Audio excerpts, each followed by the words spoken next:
12 منافقین کے نام کن کتابوں میں آئے؟ علماء سے پوچھے میرے بھائی، میں تو جاہل آدمی ہوں، میرا اس پہ کلپ دیکھ لیں، رسول اللہ کا قاتل کون، اس میں جتنی میں بات ان کیمرہ یا آن کیمرہ کر سکتا تو میں نے کر دی ہے۔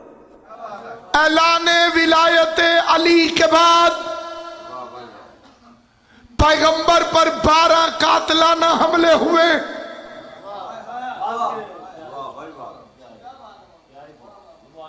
بارہ قاتلانہ حملے اعلان غدیر کے بعد، کہ ہم تو مسلمان ہی اسی لیے ہوئے تھے کہ بادشاہ بنے، اور تو تاج علی کے سر پہ رکھ گیا۔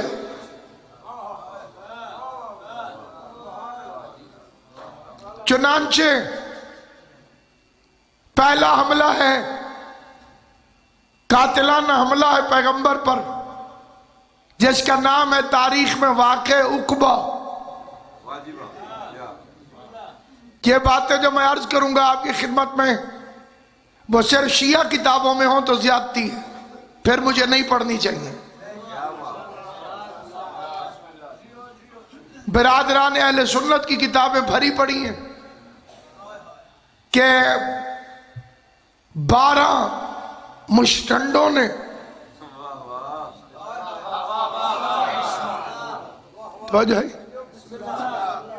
ارادہ کیا کہ پیغمبر کو پہاڑی پر اونٹ سے اترتے ہوئے قتل کر دیا۔ انہوں نے ایک پتھر کو لڑھکایا، دھکا دیا ایک پتھر کو، تاکہ سرکار کی اونٹنی بدک جائے، یعنی حضور اونٹنی پر بیٹھے ہوئے اور اونٹنی سمیت پہاڑی پر چڑھ رہے، وہ اوپر کھڑے تھے اس طرح سے،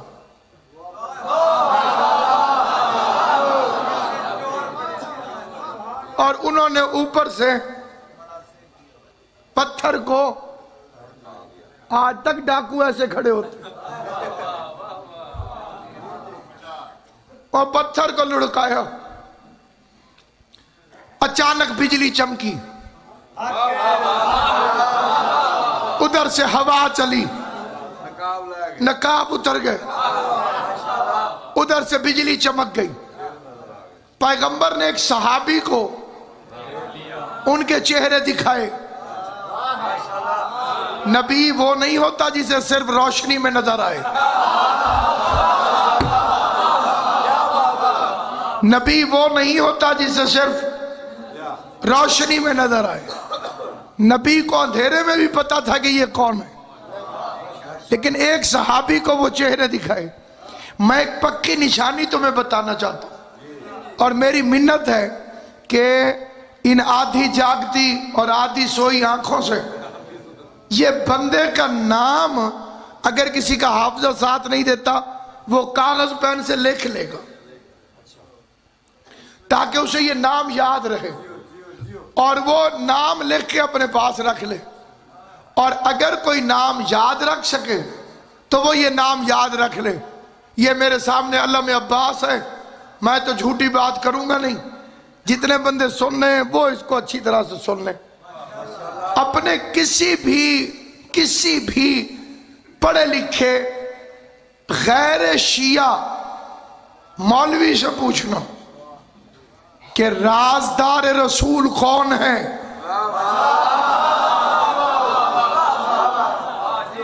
کیا جی؟ رازدار رسول کون ہے؟ تو وہ ہیں حذیفہ یمانی۔ حذیفہ یمانی، پیغمبر نے حذیفہ یمانی کو وہ 12 شکلیں دکھا دی۔ دیکھ حذیفہ، یہ منافق ہیں، یہ مجھے قتل کرنا چاہتے ہیں، حذیفہ میرا راز اپنے پاس رکھنا اور ان کے نام کسی کو نہ بتانا۔ وہ بدماش اتنے پاورفل تو تھے کہ نبی کو نام چھپانے پڑے۔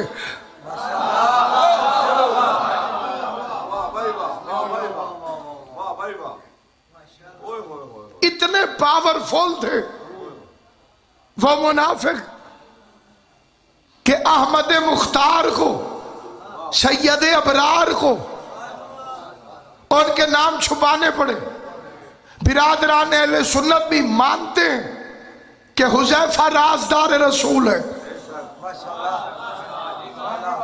صبح پیغمبر نے تقریر کی. بڑے عزت مآب حضرات تشریف فرمائے، بالخصوص ہمارے کمانڈر صاحب بیٹھے ہوئے ہیں مختار فوج کے، تحریک کے.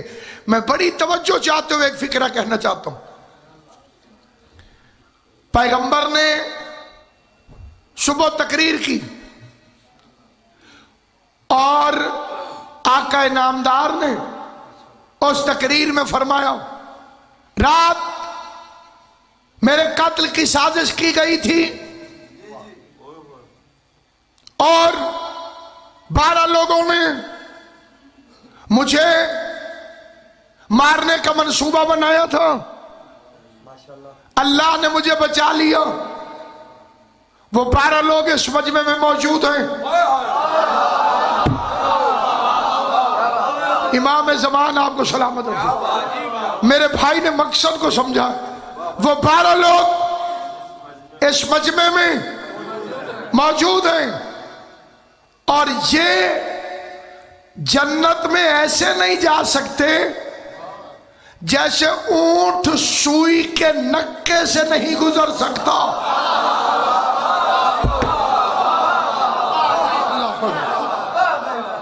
یہ حدیث آپ کو صحیح بخاری میں بھی ملے گی کہ یہ 12 لوگ جنت میں ایسے نہیں جا سکتے جیسے اونٹ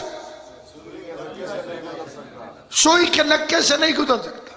مثال اس معاشرے میں بڑی ضروری چیز ہو گئی ہے. میں آپ کو ایک مثال دیتا ہوں.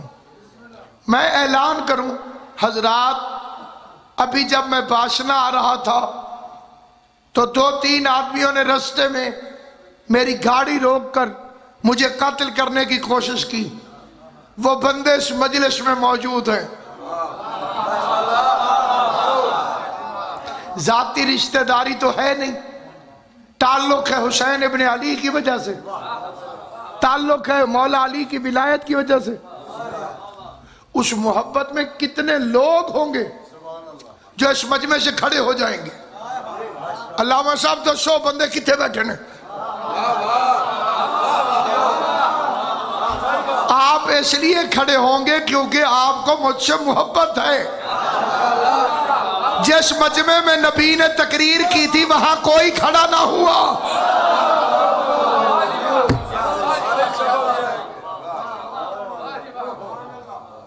کوئی کھڑا نہ ہوا.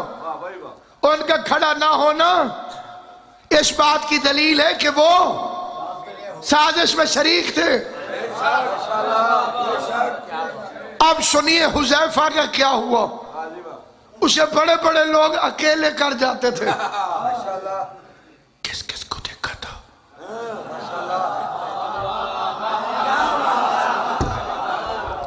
اب میں کیا کروں؟ تھوڑے ہونا بھی جرم ہے. اس لیے بندہ حقیقت پڑھ نہیں سکتا. ان میں سے ایک آدمی بادشاہ بن گیا.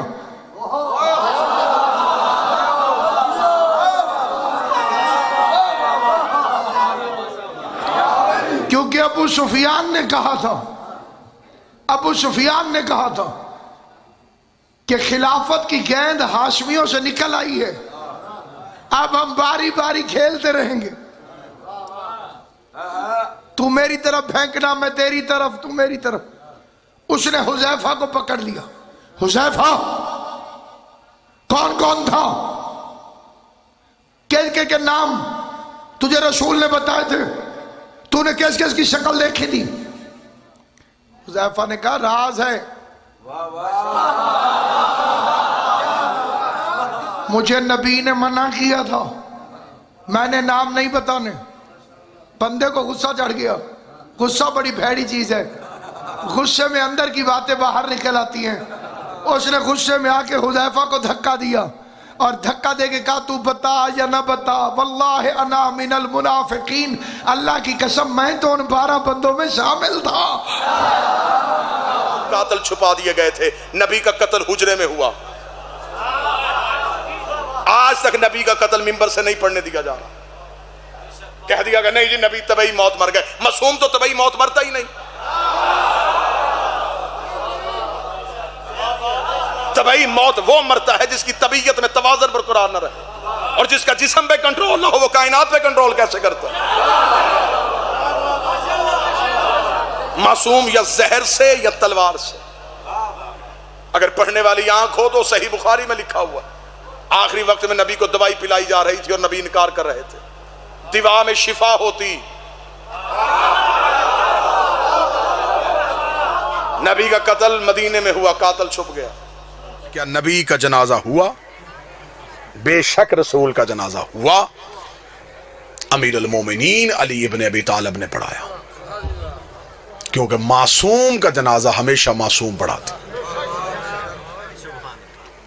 حجت کا جنازہ ہمیشہ حجت ہی پڑھاتے.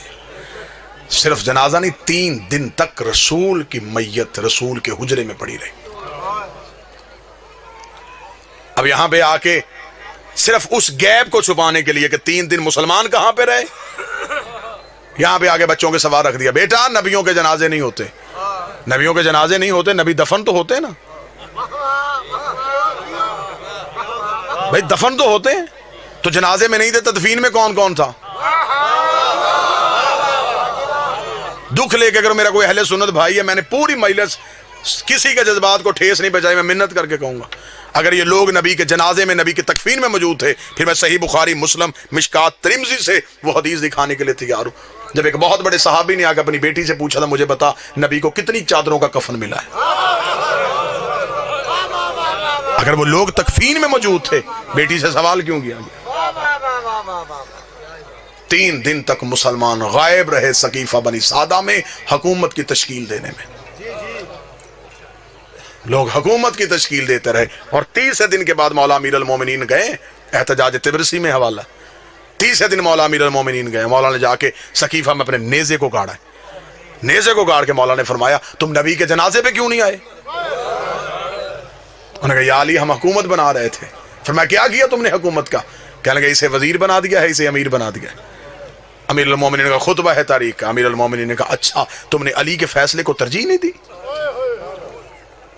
انہوں نے کہا یا علی یہاں اجماع امت زیادہ تھا. علی نے کہا جتنا بھی زیادہ تھا کیا تم میں کوئی کعبے میں آیا تھا؟ نہیں یا علی. کسی نے رسول کی زبان چوسی ہو؟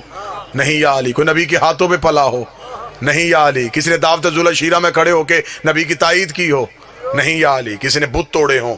نہیں یا علی. کسی نے ہجرت کی ہو؟ نہیں یا علی. کوئی مدینے میں رسول کے ساتھ چلتا رہا ہو؟ نہیں یا علی. کوئی فاتح خیبر ہو؟ نہیں یا علی. کوئی کل ایمان ہو؟ نہیں یا علی. کوئی یعصوب الدین ہو؟ نہیں یا علی. کوئی قائد غر المجلین ہو؟ نہیں یا علی. کوئی فاتح درین ہو؟ نہیں یا علی. کوئی نقطہ باب بسم اللہ ہو؟ نہیں یا علی. کسی نے انگوٹھی دے کے ولایت خریدی ہو؟ نہیں یا علی. کسی کے دروازے میں تارا کمی بن کے آیا ہو؟ نہیں یا علی. کسی کی بطول جیسی بیوی ہو؟ نہیں یا علی. کسی کا حسن جیسا بیٹا ہو؟ نہیں یا علی. کسی کا حسین جیسا بیٹا ہو؟ نہیں یا علی. کسی نے نبی کے ہاتھوں اپنا اعلان ولایت کروایا؟ نہیں یا علی. اتنا کہنا تھا یا علی گھوڑے کی زین میں بیٹھے. علی نے نیزہ سقیفے سے اکھاڑ کے کہا تم جتنے بھی زیادہ تھے میں تمہیں کہہ دوں میں بھی نکاح سے, میرا باپ بھی نکاح سے, میرا دادا بھی نکاح سے, ہم نکاح والوں کے بیٹے ہیں, گناہ والوں کے بیٹے رہے.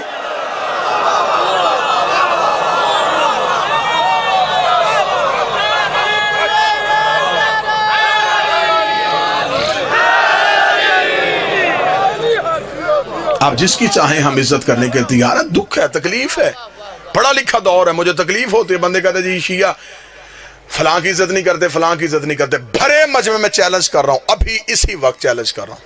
یہ نہیں کہ میں جب کبھی دوبارہ ہوں نا, ابھی سودا نقد کر لیتے. جس کی عزت کروانا چاہتے ہو تم مجمع سے نام لو, میں ممبر سے کردار پڑھتا ہوں. بابا جی ٹھیک ہے, اگر کردار عزت کے لائق ہوا تو عزت کرتے. یہ تو غلط بات ہے کہ آپ اپنی کتابیں بھی نہ پڑھیں.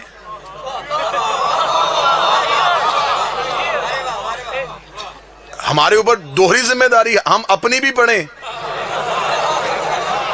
پھر آپ کی پڑھیں, پھر ان میں سے چیزیں نکال کے آپ کو دکھائیں. میری جان اپنی کتابیں تو پڑھو. معیار کیا ہے دیکھیں قطن. یار ہم شیعہ اتنی محبت کرنے والے لوگ ہیں, جو گھوڑا نبی کے بیٹے سے وفا کر گیا ہم آج تک اس کی شبیہ بنا کے چوم رہے. کیا یہ محبت کی علامت نہیں؟ تو یہ ہو سکتا ہے کہ کوئی بندہ نبی کی اولاد کے کام آیا ہو، ہم اسے نفرت کر کے ہم نے جہنم میں جانا ہے؟ جی ہم صحابہ کی عزت نہیں کرتے، میرے اہل سنت دوست بھائی بیٹھے ہوئے ہیں، کون کہتا ہم صحابہ کی عزت نہیں کرتے؟ ہم حضرت بلال کی عزت نہیں کرتے، ہم حضرت سلمان کی عزت نہیں کرتے، ہم عمار کی بات نہیں کرتے، ہم حذیفہ کا ذکر نہیں کرتے؟ کیا یہ صحابی نہیں؟ پھر ہم اعتراض کرتے کہ آپ ان صحابیوں کی بات کیوں نہیں کرتے؟ اب مجبوری پتہ ہے، کیونکہ ان کی ہر بات میں علی کی بات ہے۔ معیار کیا ہے صحابیت کا؟ معیار کیا ہے؟ نبی کے پاس بیٹھنا صحابیت ہے۔ پھر اگر نبی کے پاس بیٹھنا صحابیت ہے تو پھر تو ابو لہب بھی بیٹھتا تھا۔ میں باتیں تلخ تو نہیں کر رہا، آپ ہمیں بتائیں کہ صحابیت کا معیار کیا ہے؟ مجھے بتائیں، میری سمجھ میں نہیں آتا کہ مدینے سے نکلنے والا بھی صحابی، نکالنے والا بھی صحابی، قتل کرنے والا بھی صحابی، قتل ہونے والا بھی صحابی۔ معیار صحابیت کیا ہے؟ طے کر لیتے ہیں، قانون بنا لیتے ہیں، شیعہ سنی جھگڑے دیہاتوں سے ختم ہوتے ہوتے شہروں تک چلے جائیں گے، یہاں سے یہاں تم بل پاس کرو، پارلیمنٹ ہاؤس تک بل پاس کروا لو، ہم شیعہ سب سے پہلے دستخط کرنے کے لیے تیار ہیں، ہم سے قرآن کے حاشیے پہ دستخط کروا دو، ہم لکھنے کے لیے تیار ہیں۔ جو بھی مسلمان کلمہ نبی کا پڑھے گا، کسی صحابی کو برا کہے گا، وہ کافر، وہ جہنمی، وہ مرتد، اسے پھانسی، اسے سزائے موت۔ جو صحابی کو برا کہے اسے ملعون سمجھا جائے گا، جو صحابی کو برا سمجھے اسے جہنمی کہا جائے گا۔ اگلا قانون بھی تمہیں ماننا پڑے گا، جو برے کو صحابی کہے اسے بھی ملعون کہنا پڑے گا۔ شیعہ مرتا مر جاتا ہے، یزید کو رضی اللہ نہیں کہتا۔ ایک لمحے کے لیے گھروں میں بیٹھ کے سوچو کہ اسلام تمہیں کیا دے کے گیا ہے۔ کوئی مسلمان یہاں ہاتھ رکھ کے نماز پڑھا، کوئی یہاں ہاتھ رکھ کے پڑھا، کوئی یہاں ہاتھ رکھ کے پڑھا، کوئی کھول کے پڑھا۔ جو یہاں ہاتھ رکھ کے پڑھا اسے پوچھو یہ کیا؟ جی رسول یہاں ہاتھ رکھتے تھے، یہ رسول یہاں رکھتے تھے، یہ رسول یہاں رکھتے تھے، یہ رسول ایسے پڑھتے تھے۔ یہ کام دن میں نبی 5 دفعہ کرتے تھے۔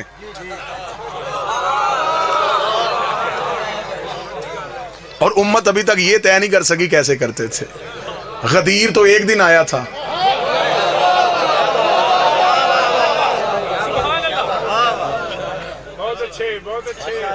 آؤ زدے چھوڑو، بحثیں چھوڑو، آل محمد کے دروازے پہ آؤ۔ ان سے بڑا کائنات کا بادشاہ کوئی نہیں ہے۔ نبی کے بعد وسیلہ یہ ہے، نبی کے بعد ہدایت کا سارا سلسلہ ان کے پاس ہے۔ کہتے جی نہیں، رسول کے جنازہ، نبیوں کا جنازہ نہیں ہوتا۔ چل نبیوں کا جنازہ نہیں ہوتا، چند دن گزرنے کے بعد اس نبی کے گھر سے دوسرا جنازہ اٹھا، وہ نبی کی بیٹی کا جنازہ تھا۔ 75 یا 90 دن کی روایت ملتی ہے، یا 75 دن زندہ رہی یا 90 دن زندہ رہی بیٹی رسول کی۔ عمر مبارک کتنی تھی؟ جتنی کربلا میں حسین کے اکبر کی عمر تھی۔ یہ عمر تھی میری شہزادی کی، جب دنیا کے دکھوں سے کنارہ کر کے گئی ہے محمد کی بیٹی۔ چل مسلمان نبی کے جنازے پہ نہیں آ سکے، رکھ مولوی کے سر پہ قرآن، مجلس سے جائے کلمہ نبی کا پڑھتا ہے، تجھے رسول کی عزت کی میں قسم دے رہا ہوں، کلمہ نبی کا پڑھتا ہے، جا کے ریسرچ کرنی شروع کر دے، مولوی کے دروازے کھٹکھٹا۔ نہیں آئے تھے مسلمان نبی کے جنازے پہ، بتا زہرا کے جنازے پہ کتنے مسلمان؟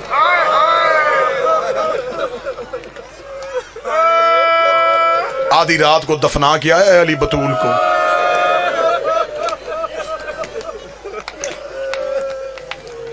اب ہم کیا کریں؟ ہم درد پڑھیں گے، مر جائیں گے شیعہ۔ ساری رات علی زہرا کی قبر پہ بیٹھ کے قرآن پڑھتے تھے، تلوار نکالی ہوتی تھی، ایک ہاتھ میں قرآن ہوتا، ایک ہاتھ میں تلوار ہوتی۔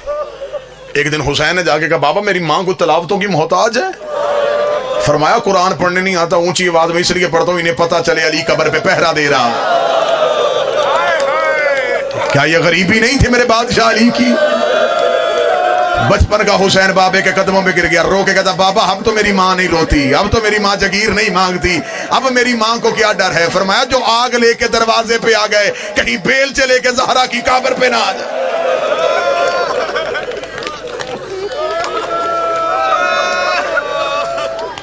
رکھ مولوی کے سر پہ قرآن.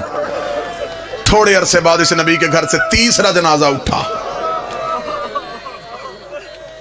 وہ نبی کے بیٹے کا جنازہ تھا.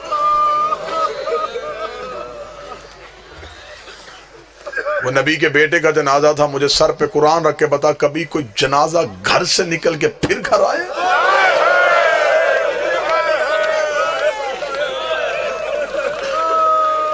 یہ پہلا جنازہ ہے کائنات کا جو گھر سے نکلا ہے واپس گھر آئے. 70 تیر نکالے ہیں بہن نے بھائی کے جنازے سے. میں نے پڑھ دیا، آپ نے سن لیا. 70 تیر نکالے ہیں زینب نے حسن کے جنازے سے. بسم اللہ. واجب الاحترام قابل صد احترام خطیب عالم اسلام سرکار علامہ قبلہ علی ناصر الحسینی صاحب تشریف لے آئے. بس یہیں پہ 2 جملے پڑھوں گا. بس یہیں پہ جو بندہ ہے میں مصاحب چھوڑوں تو پھر جو آگے آنا چاہے وہ آگے آ جائے. 70 تیر نکالے ہیں زینب نے حسن کے جنازے سے.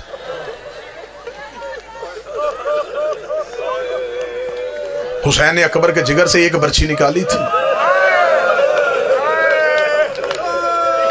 جس نے سینے پہ ہاتھ نہیں مارا اس نے اپنے آپ کو امیر سمجھا. حسین نے اصغر کی گردن سے ایک تیر نکالا تھا. زینب نے 70 تیر نکالے. آخری تیر بھائی کے جنازے سے نکال کے زینب رو کہتی حسین ایک دفعہ مجھے نانے کی قبر پہ لے کے جا.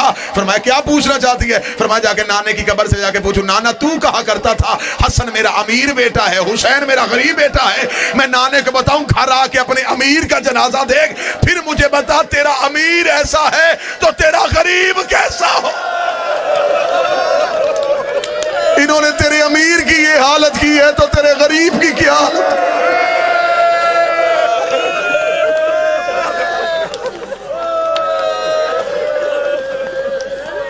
4 جنازے میں نے پڑھ دیے. سر پہ قرآن رکھ کے بتا 5واں تو امت نے اٹھانے ہی نہیں دیا. 3 دن نہ کفن،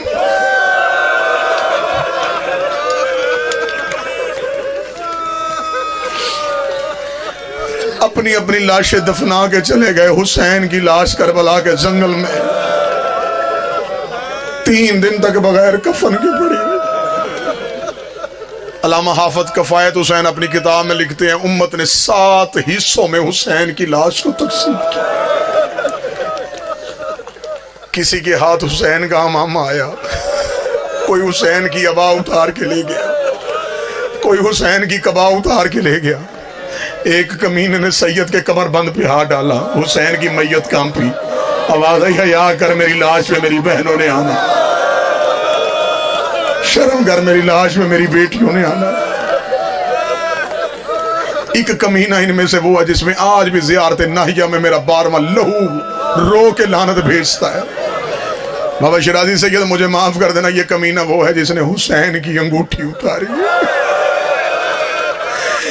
آج بھی میرا 12واں پردے پہ لعنت کرتا ہے. کوئی نرم دل شیعہ بیٹھا مجھے معاف کر دینا، اس ملاؤں نے حسین کی انگوٹھی اتاری ہے. یہ خود کہتا ہے کہ جب میں حسین کی لاش پہ پہنچا کوئی حسین کا امامہ لے گیا تھا، کوئی حسین کی عبا لے گیا تھا، کوئی حسین کی قبا لے گیا تھا. اس نے کہا میری نظر پڑی حسین کے ہاتھ پہ، حسین کے ہاتھ پہ انگوٹھی تھی. میں نے سوچا مدینے کا شہزادہ ہے، انگوٹھی اس کی قیمتی ہوگی. یہ کمینہ کہتا مجھے جلدی تھی، میں نے خیموں میں جا کے مال لوٹنا تھا. میں جلدی جلدی حسین کے ہاتھ کے قریب آیا. میری ایک نظر خیمے پہ تھی، میں دوسرے ہاتھ سے حسین کی انگوٹھی اتار رہا تھا. یہ کتا کہتا ہے حسین کی انگلی اتنی زخمی تھی مجھ سے انگوٹھی اتر نہیں رہی تھی. مجھے جلدی تھی، کوئی سید ہو، کوئی سید زادی ہو مجھے معاف کر دینا. یہ کمینہ کہتا میں کربلا کے جنگل میں دوڑا، میں ایک پتھر اٹھا کے لایا، اس پتھر پہ حسین کا ہاتھ رکھا، اپنی جیب سے خنجر نکالا، حسین کی انگلی پہ خنجر رکھا، دوسرے پتھر کے ساتھ میں ضرب مارنے لگا. ایک کالے برکے والی بی بی کی چیخ آئی، آواز آئی تجھے انگوٹھی چاہیے مجھے بتا میں اتار کے دے دوں. میں نے چکیا پیس کے پالا اور میرا لاڈلا